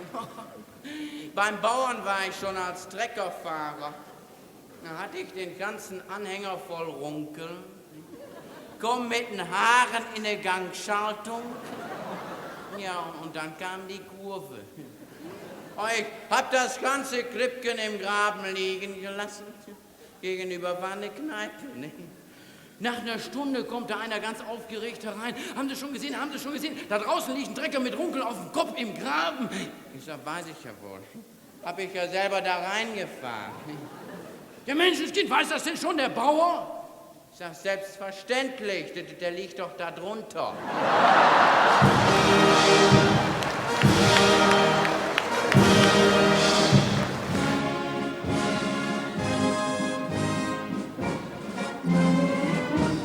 Dolle Bomberg liebte sehr die Freude und den Scherz. Und käme er noch einmal her, wie freute sich sein Herz. Das ist sein altes Münster noch, dort wo man trinkt und küsst. Wo selbst im grauen Alltag doch ein Stückchen Sonne ist. Ja, das ist Münster, wie es lacht und singt, wo dir und mir das Leben Freude bringt, wo uns das Glück zu jeder Stunde winkt. Ja, das ist Münster, wie es lacht und singt, wo uns das Glück zu jeder Stunde winkt. Ja, das ist Münster, wie es lacht und singt, wo uns das Glück zu jeder Stunde winkt. Ja, das ist Münster, wie es lacht und singt.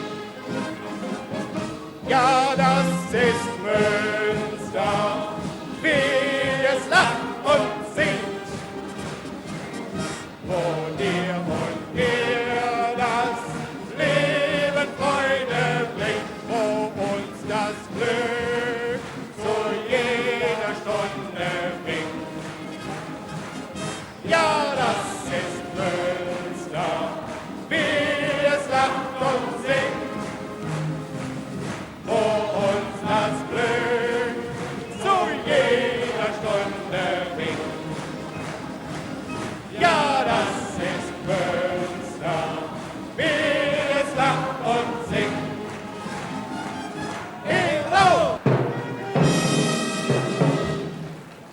Meine Fähigkeiten wurden von meinem Vater frühzeitig erkannt.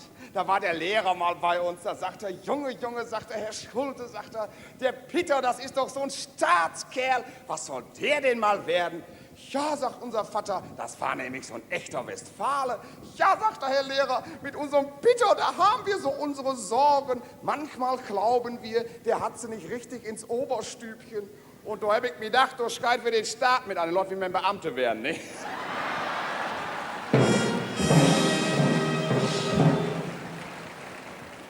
Ja, aber zum Beamte war ich nicht geeignet, nein. Ich musste mich immer so kolossal schämen, wenn wir am ersten unser Geld abholten. Ne? Und vor allen Dingen, der Beamte hat ja ein so schweres Los zu tragen. Was der arbeiten muss, glauben Sie gar nicht. Zum Beispiel der Montag, das ist der arbeitsreichste Tag. Ja, da muss der 2 Kalenderblätter auf einmal abreißen.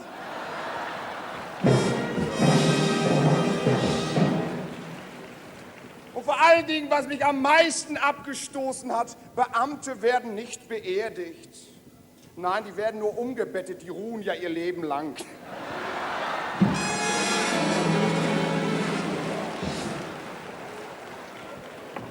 Aber ich sag immer, ohne Arbeit ist das Leben viel angenehmer. Wichtig ist es, der Mann ist gesund und die Frau hat Arbeit, nicht? Hier. Hier. Ja, ich bin ja auch verheiratet, mache ich aber keinen Gebrauch von.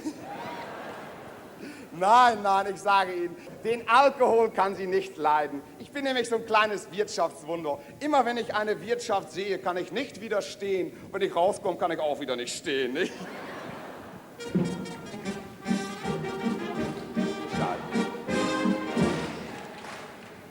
Ja, er weiß Bescheid. Meine Frau ist jetzt sogar in einen Alkoholvernichtungsorden gegangen worden durch mein Tun. Und da kam sie die Tage nach Hause, sagte sagte Peter, jetzt will ich dir einmal die schädliche Wirkung des Alkohols demonstrieren. Nimmt sie 2 Wassergläser, tut sie in eins Alkohol und in eins Wasser. Dann nimmt sie 2 Regenwürmer, in jedes Glas einen rein. Der in dem Alkohol, nett war das, der streckte sich wonnig und verschied.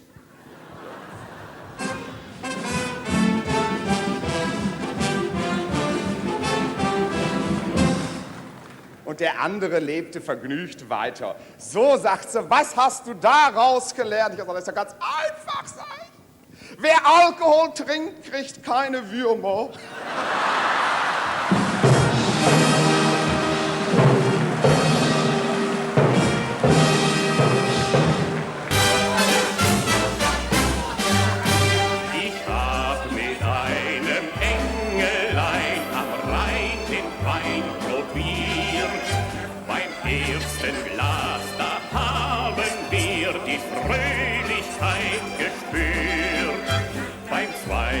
Glas, da rief verliebt das kleine Engelein. Noch schöner als im Himmel ist's bei dir am Rhein beim Wein. Noch schöner als im Himmel ist's bei dir am Rhein beim Wein. Petrus schaut runter vom Himmel auf den schönen Rhein. Sah mich einsamen Zecher träumend ganz allein. Er rief den schönsten Engel und sagt ihm was ins Ohr. Seit diesem Tag bin ich glücklich wie noch nie zuvor.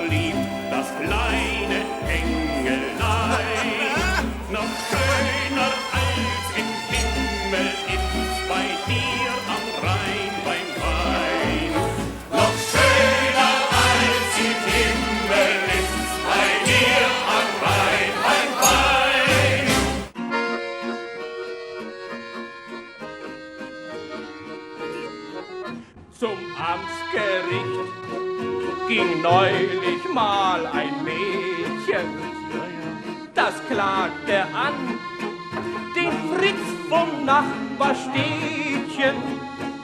Der böse Bub hat mich verführt bei Nacht.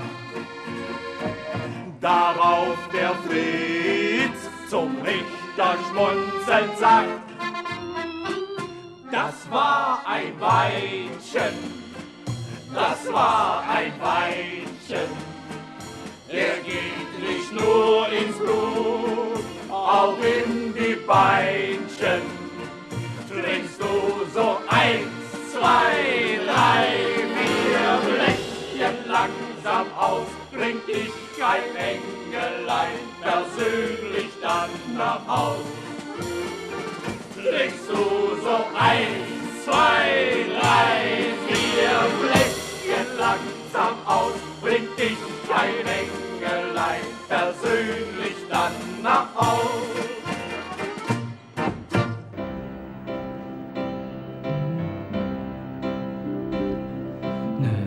Mann steht für der Wirtschaftstür,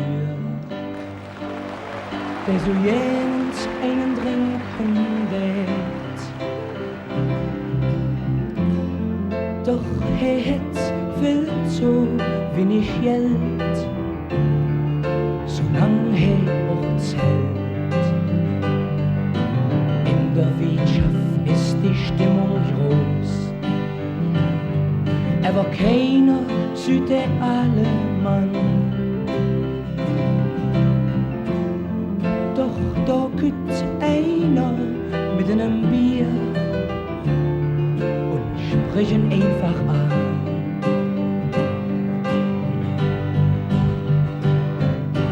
Trink doch einen mit, stell dich still so an, du stehst hier die ganze Zürre.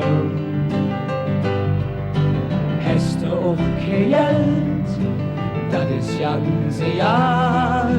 Trink doch mit und kümmer dich nicht drum. Trink doch eine mit, stell dich still so an, du stehst hier die ganze Zürre.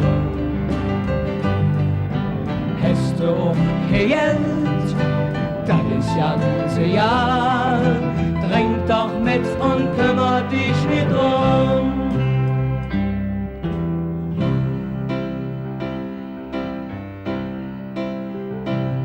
So mancher sitzt vielleicht allein zu Hus, der so jenens wieder lachen det. Ganz heimlich, da wart he nur der Druck, einer zu ihm seht.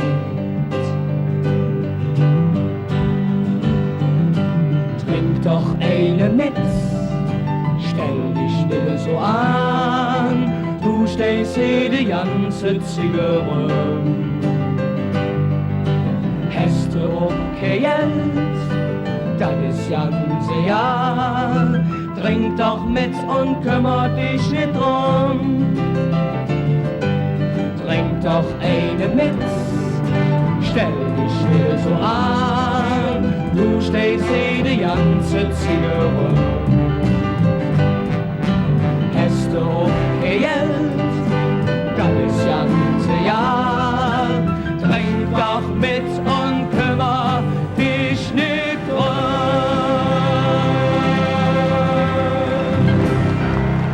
Und nun machen wir in Düsseldorf den totalen Karneval mit Werner Bendels Karneval in Rio. Und 1, 2, 3, 4. Ei, ei, ei, ei. Karneval in Rio. Wir singen nicht nur in Rio allein, nein auch bei uns am Rhein. Ja. Ei, ei, ei, ei. Karneval in Rio. Wir singen nicht nur in Rio allein, nein auch bei uns am Rhein. Die Frauen sind gut mit Feuer im Blut, die haben Temperamento. Sie kommen in Glut, sie kommen in Wut, in Brasilia und am Posento. Halt die Stimme alle auf, auch hinten auf der Tribüne. Im Becken, jetzt Schlafbad, alles hoch. Linke Seite, rechte Seite. Jetzt schlagen Hände oder Kopf zusammen. Jetzt machen wir Karneval Brasilien, Düsseldorf und 1, 2, 3, 4.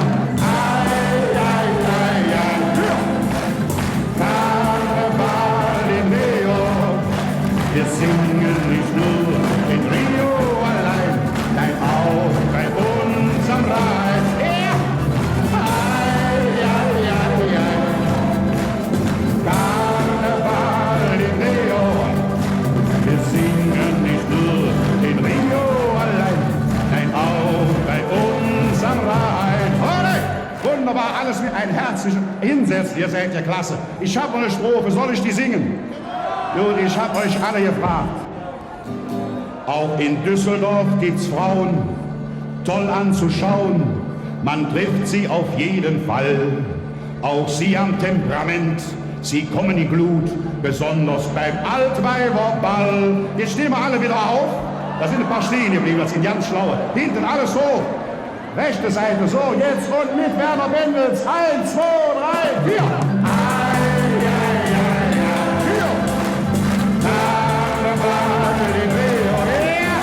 Wir singen nicht nur in Rio allein, nein auch bei uns am Rhein.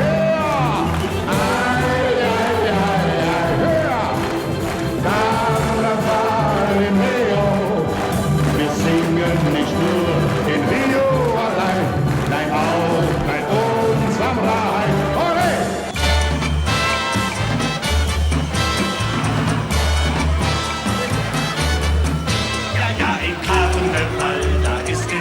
Was los, da ist ein Mordskrawall, da ist die Stimmung ganz groß. Doch mancher Kavalier macht schon um Mitternacht schlapp, denn die Befehden hier sind viel zu knapp. Ja, ja, nein, nein, so ist das nicht am Zuckerhut allein. Ja, ja, nein, nein, die Puppen tanzen auch am Rhein.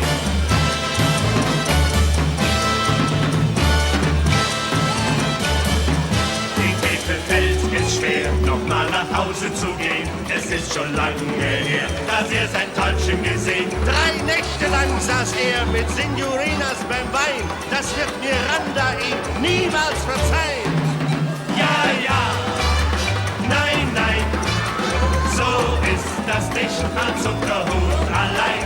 Ja, ja, nein, nein, die Puppen tanzen auch am Rhein.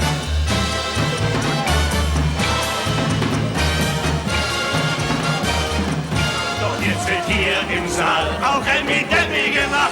Drum nehmen Sie jetzt mal heraus, was knirpt und was kracht. Besteck und Schlüssel bunt, eine Pulle oder ein Glas, dann geht's im Rhythmus rund. Das wird ein Spaß. Señoritas, señores, por favor, sin alto. 1, 2, 3, ja, ja, ja. Nein, nein, so ist das nicht am Zuckerhut allein. Ja, ja. Nein, nein, die Puppen tanzen auf am Rhein. Ja, ja, ja, ja, ja, ja. Nein, nein, nein, nein, so ist das nicht am Zuckerhut allein. Ja, ja, ja, ja, nein, nein, nein, nein, die Puppen tanzen auf am Rhein. Rheinische Lieder, schöne Frauen beim Wein. Was braucht man mehr noch, um glücklich zu sein? Rheinische Lieder, schöne Frauen beim Wein. Was braucht man mehr noch, um glücklich zu sein? Wie klingen froh die Lieder, sitzt der Mann am Rhein beim Wein und hat dann hin und wieder im Arm ein Mägdelein. und blinzelt durch die Wolken der Mond von Zeit zu Zeit. Wie ist da auszudenken, all diese Seligkeit? Rheinische Lieder, schöne Frauen beim Wein. Was braucht man mehr noch, um glücklich zu sein? Rheinische Lieder, schöne Frauen beim Wein. Was braucht man mehr noch, um glücklich zu sein?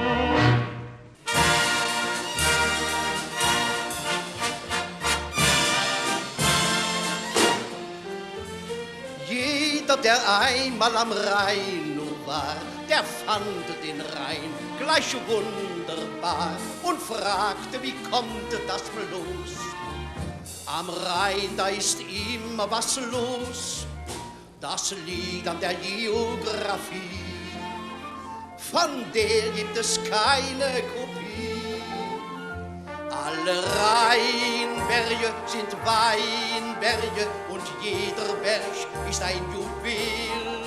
Alle Rheinberge sind Weinberge, drum sind wir am Rhein so fidel. Alle Rheinnixen sind Weinnixen und jede, die ist ein Juwel. Darum sind wir am Rhein, darum sind wir beim Wein, darum sind wir am Rhein so fidel. Darum sind wir am Rhein, darum sind wir beim Wein, darum sind wir am Rhein so fidel. Alle Rheinberge sind Weinberge und jeder Berg ist ein Juwel. Alle Rheinberge sind Weinberge und sind wir am Rhein so fidel.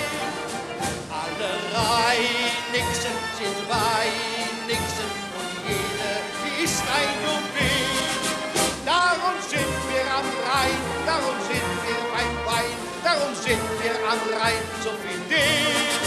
Darum sind wir am Rhein, darum sind wir beim Wein, darum sind wir am Rhein so fidel.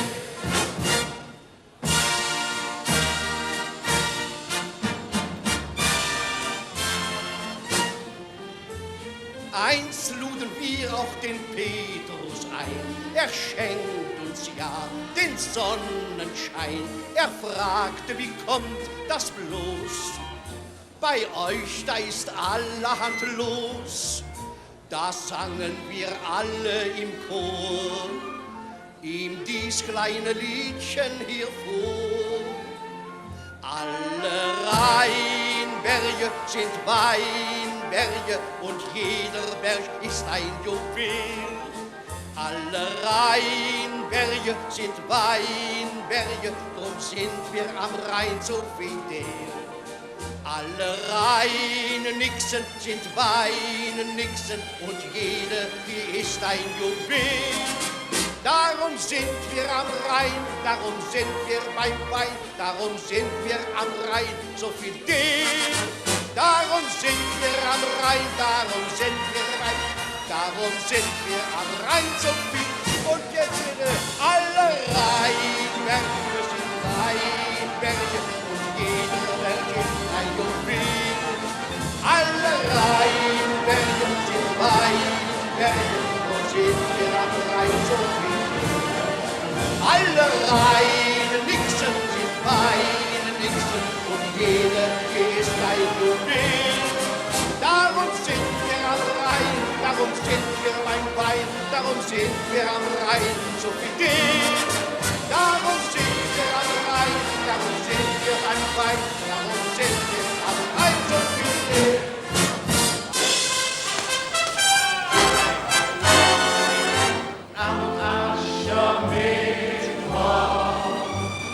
Alles vorbei. Ich schwöre von Treue, sie brechen entzwei. Von all deinen Küssen darf ich nichts mehr wissen. wie schön es auch sei, dann ist alles vorbei. Trinket die Freude, denn heut ist heut, das, was erfreut hat, noch nie gereut. Fülle mit Leichtsinn ihr Teepokal, Karneval, Karneval. Hast du zum Küssen Gelegenheit? Mensch, dann gerann mit Verwegenheit. Sag niemals nein, wenn das Glück dir winkt, bald das Finale erklingt.